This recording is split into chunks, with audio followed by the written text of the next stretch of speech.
Good evening to all of you. Good evening बच्चों.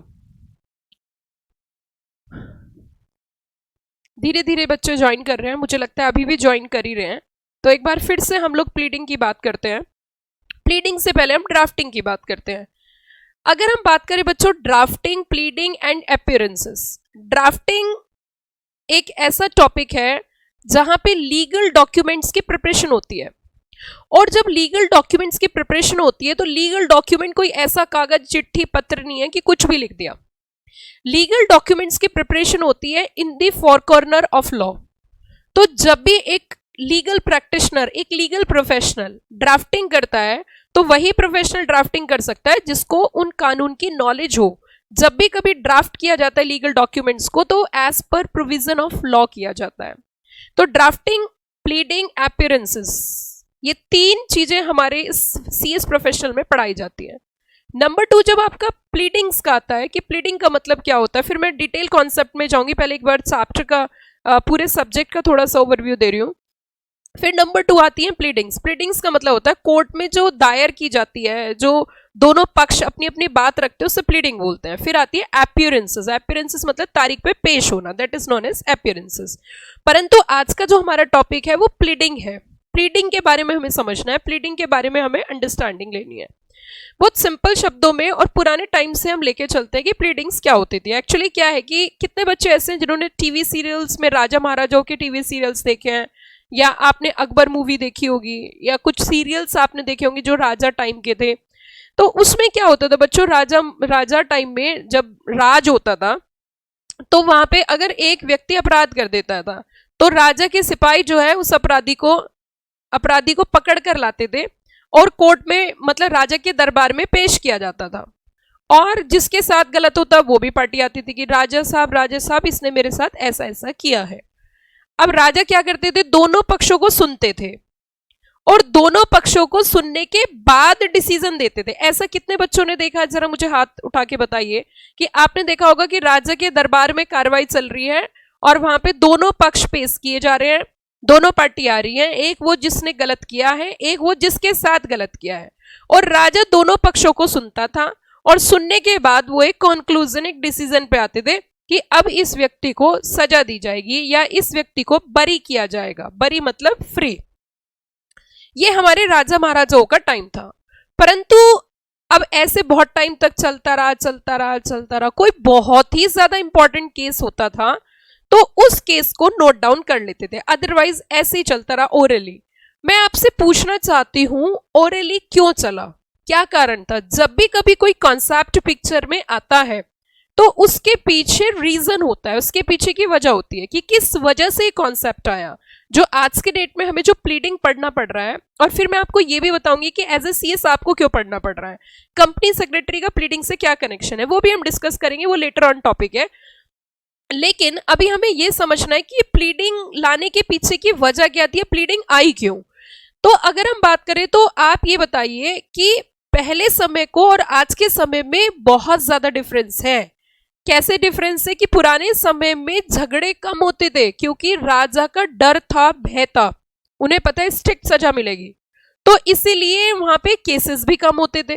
क्या आप मेरी बात से सहमत हो कि राजा महाराजाओं के टाइम में इतने फ्रीक्वेंट केसेस नहीं होते थे कि ए ने बी को मार दिया, बी ने सी को मार दिया, सी ने डी को मार दिया, ई ने एफ को मार दिया, किसी ने किसी को भी मार दिया. जैसे आज की डेट में आप देखते हो कोई भी कुछ भी कर देता है, एक्सीडेंट कर देता है. पुराने समय में ऐसी चीजें नहीं होती थी.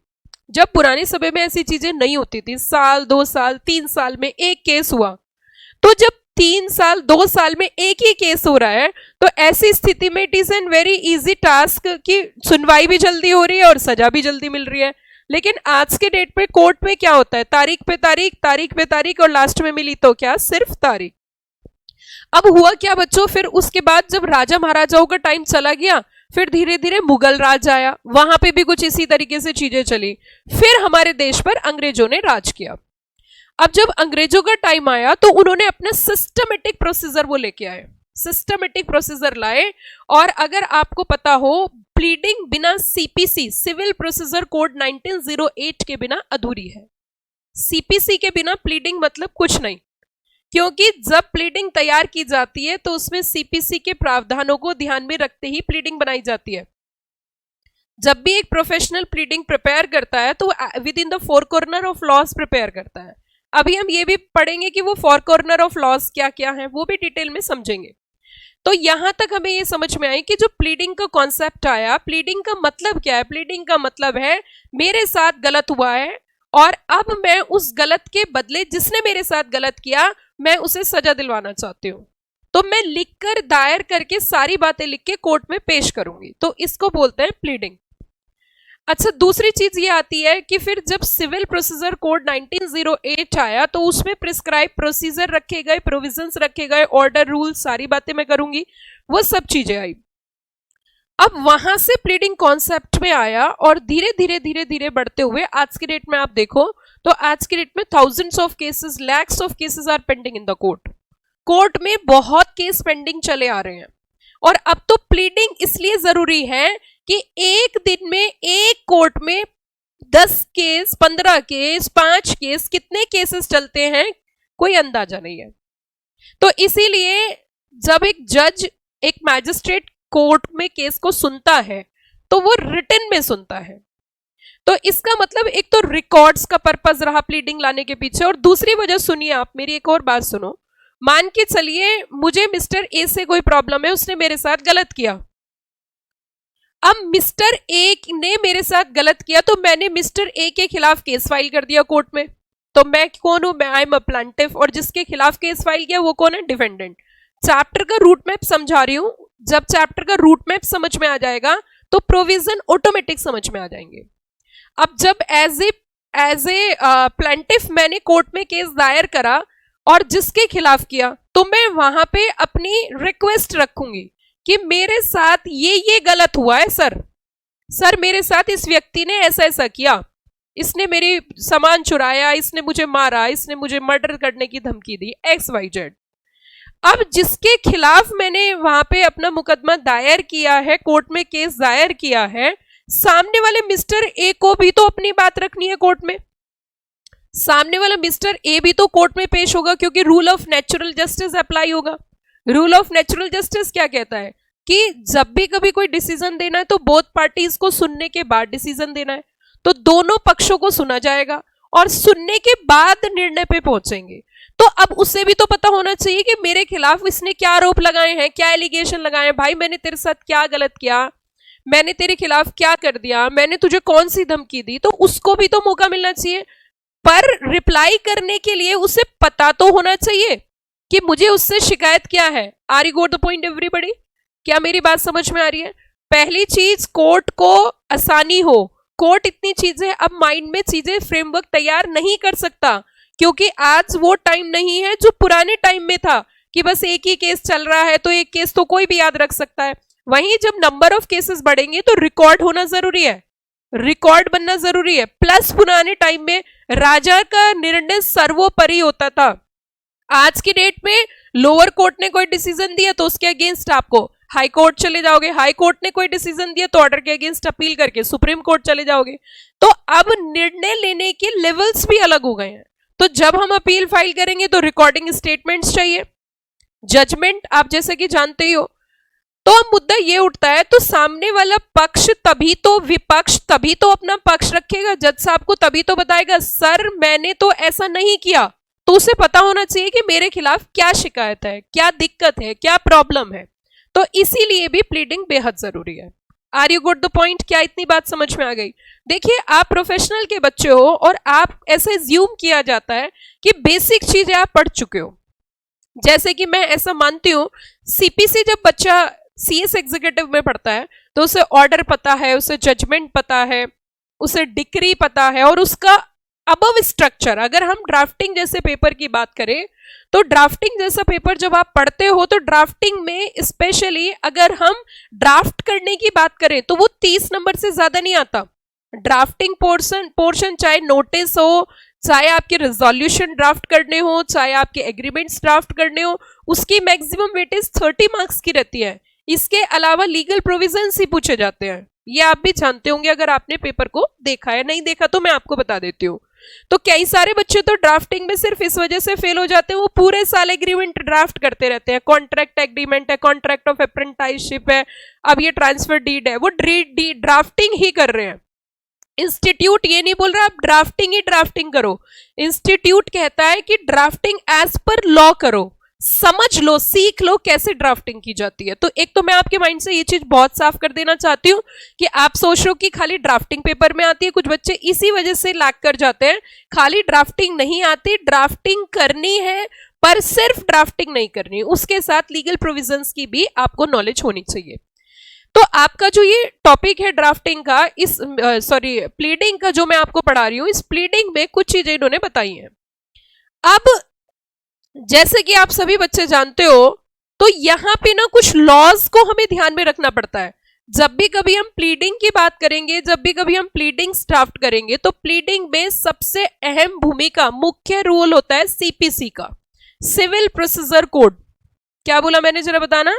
सिविल प्रोसीजर कोड की अहम भूमिका होती है, सिविल प्रोसीजर कोड। परंतु जब हम ये चैप्टर पढ़ेंगे प्लीडिंग, तो मैं आपको बता देना चाहती हूं कि कौन कौन से एक्ट की कनेक्टिविटी इस चैप्टर के अंदर रहेगी।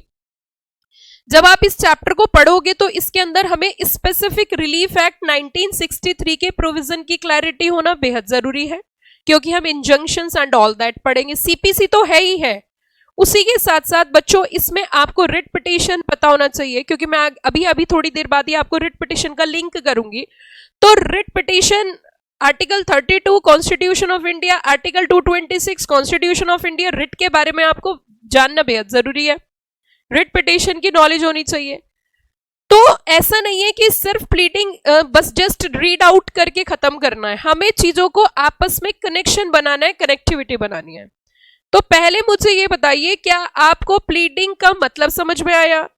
क्या आपको ये पता चला कि प्लीडिंग का मतलब होता है? प्लीडिंग का मतलब होता है जो हम कोर्ट से चाहते हैं अपनी बात रखना कि सर हमारे साथ ये गलत हुआ है और इसने गलत किया है। अब हम यहाँ पे जो सीखने वाले हैं, मैं दूसरी बात आपको ये भी बताना चाहती हूँ कि कंपनी सेक्रेटरी का प्लीडिंग में क्या स्कोप है। आज की डेट में अगर हम बात करें, 100 मार्क्स में आपको जो ड्राफ्टिंग पढ़ाई जाती है वो इस वजह से पढ़ाई जाती है because nowadays there are so many quasi judicial bodies are there and company secretary is an eligible person to represent the case in front of quasi judicial bodies.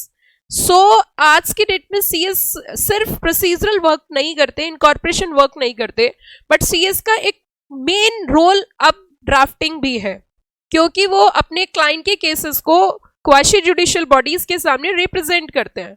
और जब क्वाशी जुडिशियल बॉडीज के सामने cases को represent किया जाता है तो उस समय आपको प्लीडिंग नहीं आएगी, तो प्लीडिंग किसी से बनवा के थोड़ी ना आएंगे।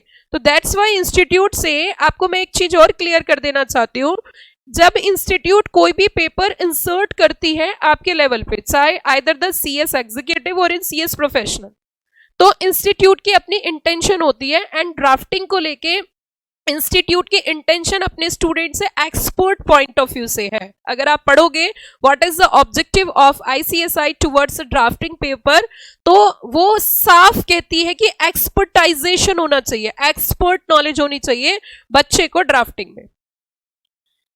अब हम थोड़ा सा और आगे बढ़ेंगे तो आपको ये भी समझ में आया होगा, as a CS, as a company secretary जब आप प्लीडिंग प्रिपेयर करोगे, क्यों प्लीडिंग प्रिपेयर करनी है? क्योंकि हमें भी केसेस लड़ने हैं अपने क्लाइंट के। तो जब हमें प्लीडिंग ही नहीं आएगी तो कोर्ट में हम क्या लेकर जाएंगे? तो इसीलिए आपको प्लीडिंग सिखाई जाती है। क्या यहां तक किसी बच्चे को कोई प्रॉब्लम में आई? Proceed for next topic. मैंने आपसे पहले ही बताया, चैप्टर पढ़ना इतनी बड़ी बात नहीं है, चैप्टर की बेसिक अंडरस्टैंडिंग होना, चैप्टर क्यों है, क्या इंस्टीट्यूट चाहता है, चैप्टर के अंदर क्या क्या चीजें हैं, वो पता होना जरूरी है। जब तक चैप्टर को रूटली नहीं पढ़ोगे तब तक चीजें तैयार नहीं होंगी। आपको यहां तक चीजें समझ में आ गई? Are you got the point everybody? अब मैं आपको बताने वाली हूं सिविल प्रोसीजर कोड के प्रोविजंस जो प्लीडिंग को प्रिपेयर करते हुए आपको ध्यान में रखने हैं।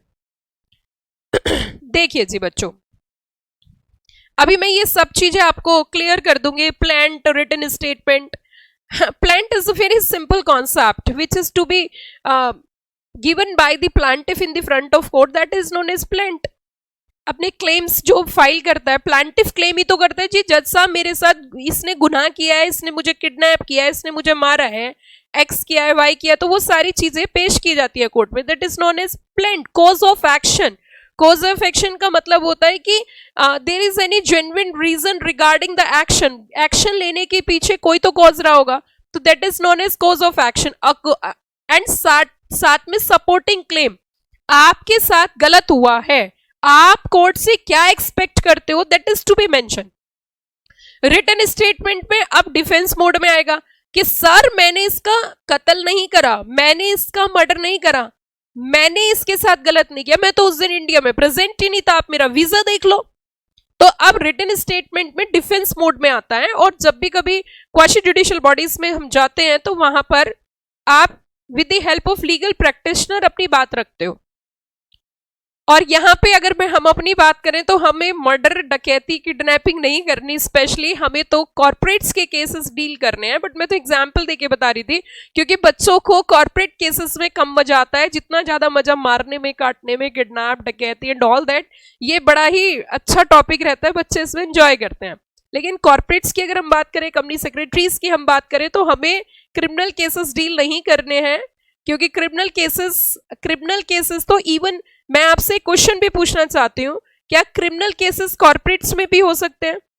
Cognizable offences, criminal cases, criminal prosecutions क्या कंपनीज में भी हो सकते हैं? मैं आपसे पूछना चाहती हूं, आइदर पॉसिबल और नॉट। यस, हाँ जी बच्चों, बिल्कुल।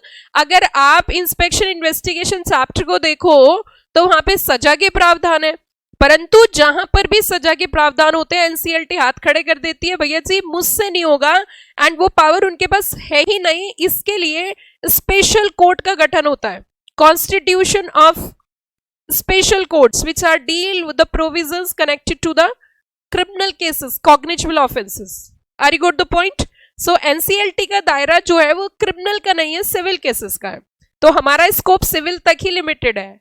क्या इतनी बात समझ में आ गई? तो रिटन स्टेटमेंट में defence स्टेटिंग containing all material facts, अभी मैं आपको ये भी बताऊंगी कि मटेरियल फैक्ट्स का मतलब क्या होता है, and other details by the defendant, you know very well.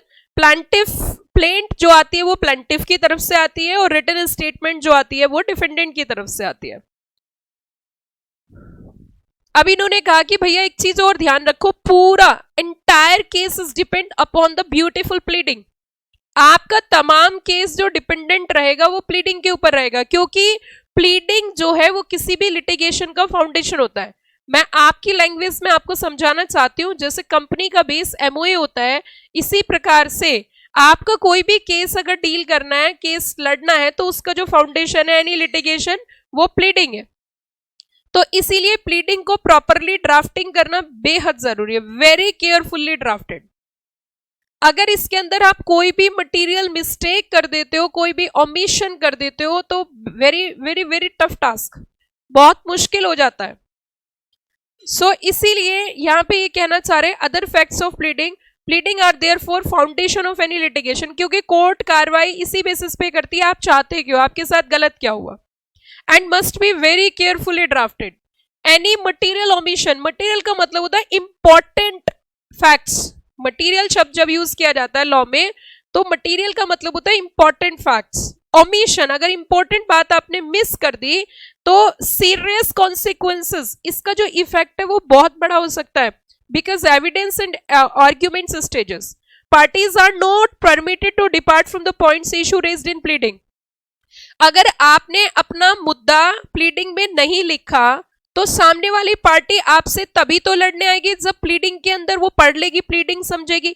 मान के चलिए आपने उसमें कहा कि इसने मेरे साथ फ्रॉड किया, आपने बात लिखी फ्रॉड किया, तो उसी का तो रिप्लाई आएगा वहां से कि हाँ इस व्यक्ति ने फ्रॉड किया था, लेकिन आपने पॉइंट ही नहीं डाला कि सामने वाली पार्टी ने मेरे साथ फ्रॉड के साथ कॉन्ट्रैक्ट किया, और बाद में कहते हो जी इसने तो मेरे साथ फ्रॉड किया है, तो कोर्ट ये बोलेगी भाई तुम कर क्या रहे हो, आपने प्लीडिंग में बात क्यों नहीं लिखी? क्योंकि pleading is a Aadhaar, is a base of entire case, उसके बेसिस पर ही रिटन स्टेटमेंट आता है।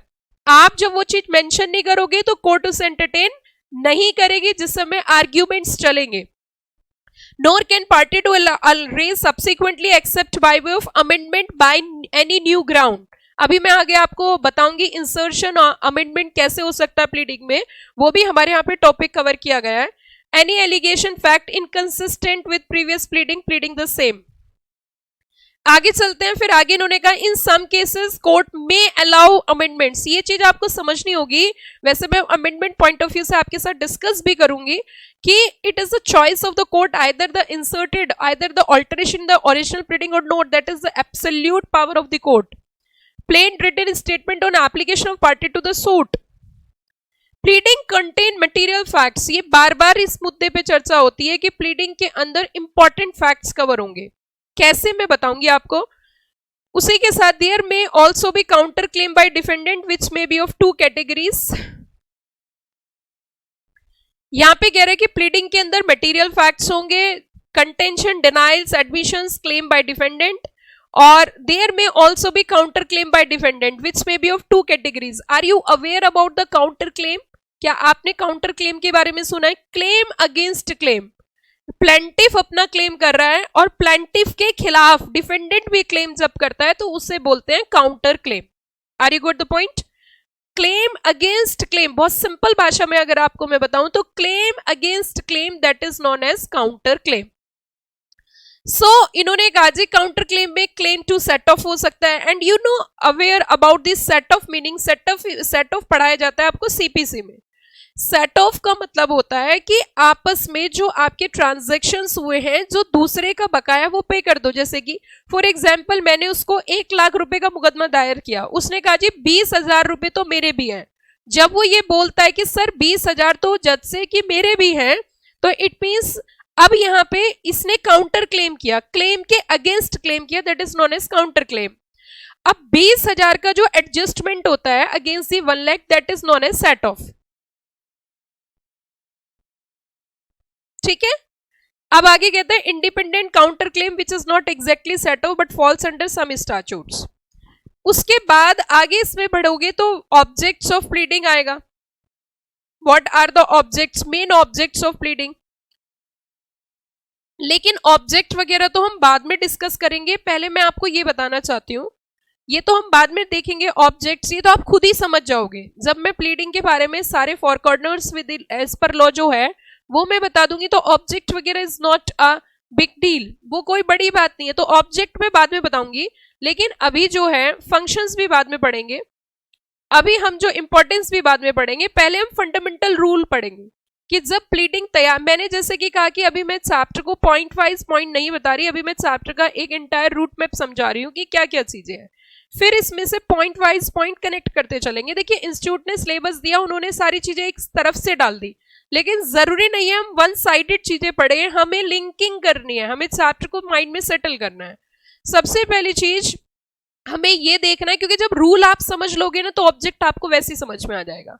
हमें यहाँ पे ये समझना है कि जब प्लीडिंग तैयार की जाती है तो प्लीडिंग क्या अपनी मर्जी से कुछ भी उसमें मेंशन कर सकते हैं, वो कितने भी पेज की हो सकती है, उसमें कुछ भी डाल सकते हैं, या कानून ने उसके लिए कोई नियम बना रखे हैं। तो वही चीज हमें समझनी है। अब सुनो जरा, what are the fundamental rules of pleading. Pleading के फंडामेंटल रूल्स क्या हैं? जब आप प्लीडिंग तैयार करोगे क्या क्या फंडामेंटल रूल्स है प्लीडिंग के, वो हमें समझने होंगे।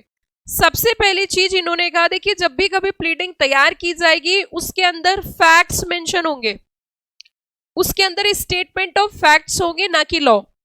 अब ये मुद्दा क्या उठता है कि लॉ क्या है, आप उसके अंदर ये बताओगे कि जज साहब इसने मेरे साथ ये किया है, आप उसके अंदर ये नहीं बताओगे सर इसने ये गलत किया और इसको इतनी सजा दो, आप ये नहीं लिखोगे। आप उसके साथ कहोगे सर मेरे क्लाइंट के साथ, इस व्यक्ति के साथ मिस्टर ए ने ये वाली चीटिंग करी है, ये फ्रॉड किया है, ये गलत किया है, वो मेंशन करोगे कितने लाख का फ्रॉड किया है, कैसे किया, वो मेंशन करोगे, और अब मुझे इससे कंपनसेशन चाहिए। लेकिन आप उससे ये नहीं बताओगे कि इसको कितनी सजा मिलेगी, एज पर दिस लॉ जज साहब इसे ही सजा दो, क्योंकि जज आपकी नहीं सुनेगा, कानून की नॉलेज जज को ऑलरेडी है, आपकी जो जुडिशियल बॉडी है उसको ऑलरेडी पता है कानून का, वो आपसे पूछ के नहीं देगी कि इसको कितनी सजा देनी है या क्या करना है। आपको सिर्फ ये बताना है आपके साथ क्या हुआ है, आपके साथ गलत क्या हुआ, that is to be mention in the pleading. वहां पे मास्टर बनने की कोशिश नहीं करनी, वहां प्लेंटिफ ही बन के रहना है। आप उन्हें समझाओगे नहीं कि हमें क्या रेमेडी चाहिए। Are you got the point? क्या इतनी बात समझ में आ गई? आगे सुनिए। अब दूसरी बात ये कहते हैं कि जो प्लीडिंग होगी, प्लीडिंग के अंदर सिर्फ और सिर्फ मटेरियल फैक्ट्स होंगे। अब मुद्दा ये उठता है ma'am what is the difference between a facts and the material facts. अब जैसे मैं आपको ना एक एग्जांपल देती हूँ और उससे तुम जरा समझने की कोशिश करना। हमारा कोई मर्डर का केस चल रहा है और मर्डर के केस में हमें पता चला है कि उस व्यक्ति ने दिल्ली आकर मर्डर किया। अब आप सोचोगे मैम आप तो मर्डर के पीछे पड़ गई। मैंने अभी बताया था इंटरेस्टिंग स्टोरीज होती है क्योंकि क्रिमिनल केसेस बहुत ज्यादा होते हैं। तो मैं आपको बताती हूँ कि मान के चलिए हमने प्लीडिंग में लिखा कि सर वैसे वो रहने वाला तो वेस्ट ऑफ बंगाल का था, लेकिन वो उसने दिल्ली आके मर्डर किया।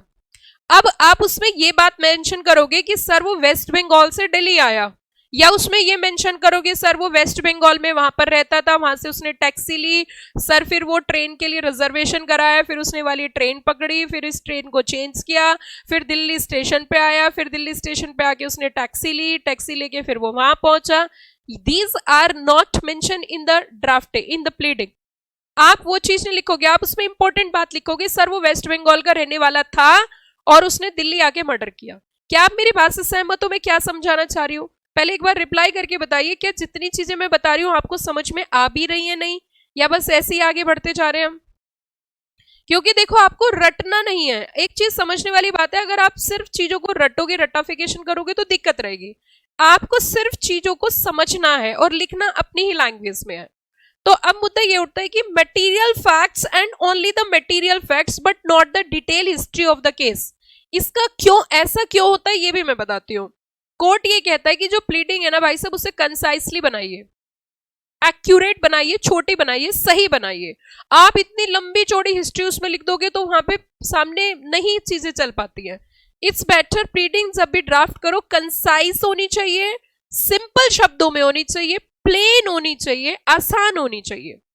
कोर्ट में कभी भी टफ वर्ड्स यूज नहीं किए जाते। कोर्ट में ऐसे भाषा का प्रयोग किया जाता है जो सबको समझ में आए, और ये नियम हर जगह है।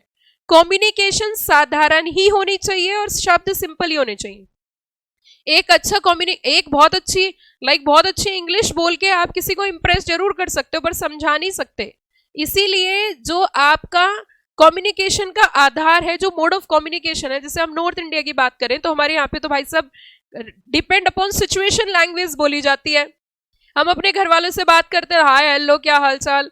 हम अगर किसी गेस्ट से बात कर रहे हैं तो हाँ जी क्या हाल चाल। अगर हम अपने स्टूडेंट से बात करें hi hello hi students how are you, तो हम ऐसे बोलेंगे। इट मीन्स अगर हम मान के चलिए हम अपने किसी अड़ोसी पड़ोसी से बात करें तो हाँ जी दीदी क्या हाल चाल है आपके, है ना। तो हम तो अपने सिचुएशन के हिसाब से बातचीत करते हैं कि सिचुएशन कैसी है। वहीं अगर हमें ऐसे कंपनी सेक्रेटरी कोर्ट में कोई कंपनी एज ए सीएस हम किसी कोर्ट में केस को रिप्रेजेंट करेंगे तो वहां पे हम अपनी अलग ही लय में होंगे, वहां एज पर लॉ हम बोलेंगे। तो ये तो जो हमारे यहाँ तो जो लैंग्वेज का कम्युनिकेशन है वो डिपेंड करता है स्थिति के हिसाब से, स्थिति के आधार पे हमें बात करनी है। अगर हम छोटे बच्चों को खिला रहे तो उससे कहेंगे hello baby how are you what are you doing, वो कहेगा भाई क्या बकबक कर रही है ये, सही से क्या। तो it depends upon just situation to situation, but law में यही बोला जाता है कि concisely, precisely, accurate words, simple words. Are you got the point everybody? क्या इतनी बात समझ में आ गई सब बच्चों को?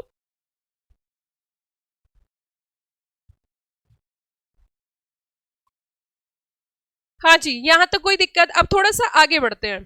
कभी भी सुनिए मेरी बात ध्यान से, प्लीडिंग में एविडेंसेस नहीं दिए जाते।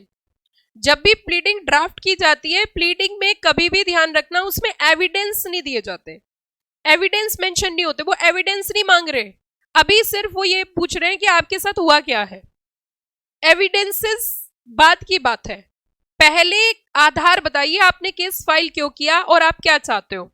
एविडेंसेस जब केस आगे प्रोसीड होता है तब पेश किए जाते हैं, एविडेंसेस प्लीडिंग में मेंशन नहीं किए जाते। ये भी एक इंपॉर्टेंट मुद्दा है कि जब प्लीडिंग आपको तैयार करनी है, only the facts of party pleading not the evidences which they are to be proved. लेकिन इसका एक एक्सेप्शन बता देती हूँ आपको, रिट पिटीशन जब फाइल की जाती है आर्टिकल 32 के तहत, तो वहां पे ये चीज अलाउड की जाती है, this is an exceptional situation कि आप मेंशन कर सकते हो। Pleading state material facts concisely with precision and certainty, ये बात मैंने आपको पहले ही बता दी कि प्लीडिंग जब ड्राफ्ट करोगे, प्लीडिंग जब तैयार करोगे, कंसाइज होनी चाहिए, प्रिसाइज होनी चाहिए, सिंपल शब्द होने चाहिए, एक्यूरेट होनी चाहिए और लेमन लैंग्वेज में होनी चाहिए। Are you got the point everybody? So these are the rules जो इसमें दिए गए हैं। सबसे पहले that is the facts not law, इसके बारे में डिटेल डिस्कशन करेंगे। अभी सिर्फ मैंने बताया कि प्लीडिंग बनाने के क्या क्या नियम होते हैं। पहला, फैक्ट्स होंगे, उसके अंदर लॉ मेंशन नहीं होगा। इसका एग्जांपल देके मैंने आपको समझाया कि आप अपने क्लेम्स बताओगे, आपके साथ क्या गलत हुआ ये बताओगे, आप ये नहीं बताओगे इस एक्ट के तहत मुझे ये चाहिए, आप कानून नहीं सिखाओगे वहां पे। दूसरा नियम बच्चों, सेकंड रूल जो होता है प्लीडिंग को ड्राफ्ट करने का, सेकंड नियम आएंगे कि it should mention only the material facts. Rule number 2, rule number 2 की जब हम बात करेंगे तो ऑर्डर 6 के तहत मैं बता रही हूँ सीपीसी के, तो उसमें सिर्फ मटेरियल फैक्ट्स मेंशन होंगे। What do mean by the material facts? Important points, जो मैंने ट्रेन वाला एग्जांपल दिया उसमें पूरी हिस्ट्री नहीं बताओगे जी वो यहां से यहां चला, यहां से यहां चला, just to mention important things कि सर रहने वाला वेस्ट बंगाल का था बट दिल्ली आया, ट्रेन से आया, इतना आप बोल सकते हो, but no need to mention entire route map. उससे क्या होगा, उससे नेगेटिव इंपैक्ट ये होगा कि प्लीडिंग बहुत डिटेल में हो जाएगी, बहुत डिटेल समरी हो जाएगी। समझ में आ गई बच्चों? Come to the next rule number 3, and अभी बाद में लेटर ऑन इसके बारे में बहुत डिटेल में चर्चा हम लोग करेंगे क्योंकि इतना सारा टॉपिक है, बट अभी हम पढ़ लेते हैं कि क्या क्या चीजें हैं। फिर उसके बाद बच्चों जब हम फिर आगे पढ़ेंगे, मैंने आपको यह भी बताया कि facts to be stated concisely and precisely. आपके जो भी फैक्ट्स रहेंगे एक तो कंसाइज मैनर में रहेंगे और प्रिसाइज फॉर्म में रहेंगे, ये नहीं कि आप बहुत लंबा लंबा उसके अंदर लिखा जा रहे हो। और एक रूल नंबर 3 ये कहता है कि ओनली फैक्ट्स होंगे, एविडेंसेस आपको उसमें मेंशन नहीं करने, but there is some exceptional situation जहां पे एविडेंसेस भी देने होते हैं। क्या इतनी बात आपको समझ में आ गई बच्चों? एक तो हमें ये रूल्स पढ़ने हैं, ये सारे रूल हमें डिटेल में पढ़ने हैं, तो ये नियम जो है हमें ध्यान में रखते हुए ही अपनी जो भी हमारी प्लीडिंग्स है उनको प्रिपेयर करना होता है। प्लीडिंग कुछ इसी तरीके से तैयार करते हैं।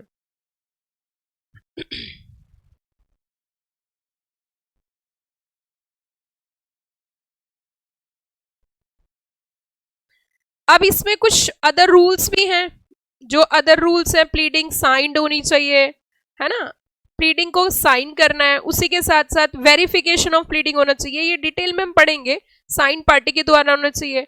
वेरिफिकेशन मतलब जो पार्टी है भाई से पढ़ ले, ये चीजें हमने लिखी हैं, आप वेरीफाई करते हो, क्योंकि एज ए प्रोफेशनल हमें उस पार्टी से ही पूछना है, सर हमने इसमें ये सब चीजें मेंशन करी है, आपको कोई दिक्कत तो नहीं, आपको कोई आपत्ति तो नहीं, वेरिफिकेशंस होगी। स्ट्राइकिंग आउट, अमेंडमेंट एक अलग ही टॉपिक है जो मैं बहुत डिटेल में डिस्कस करूंगी, अमेंडमेंट्स। उसके बाद इस चैप्टर के अंदर टेम्परेरी परमानेंट इंजंक्शंस बताई हैं, स्टे ऑर्डर्स क्या होते हैं, स्टे ऑर्डर्स कैसे आते हैं। इंजंक्शन का मतलब स्टे ऑर्डर्स ही होता है, टेम्परेरी, मैंडेटरी, परपिचुअल, प्रोहिबिटरी, और स्पेसिफिकली फैक्ट 1963 से कनेक्टेड टॉपिक है, ये उसी में मेंशन किया गया है कितने तरीके, क्योंकि रिलीफ से connected specifically fact special act है। फिर सिविल प्लीडिंग्स की बात करिए, classes of civil codes, money suits, है ना, तो आपसे कनेक्टेड जो चीजें हैं वो सारी चीजें। तो इसका मतलब अगर हम प्लीडिंग के ऑब्जेक्टिव की बात करें, चैप्टर कभी भी एक तरफ से नहीं पढ़ा जाता कि बस उठाया ऑब्जेक्ट से स्टार्ट कर दिया, हमें चैप्टर को पूरे को समझना होता है कि हमें इसमें क्या क्या चीजें पढ़नी है। तो रूल्स के साथ साथ अब आप आ सकते हो, अब आप देख सकते हो कि what is the object of pleading.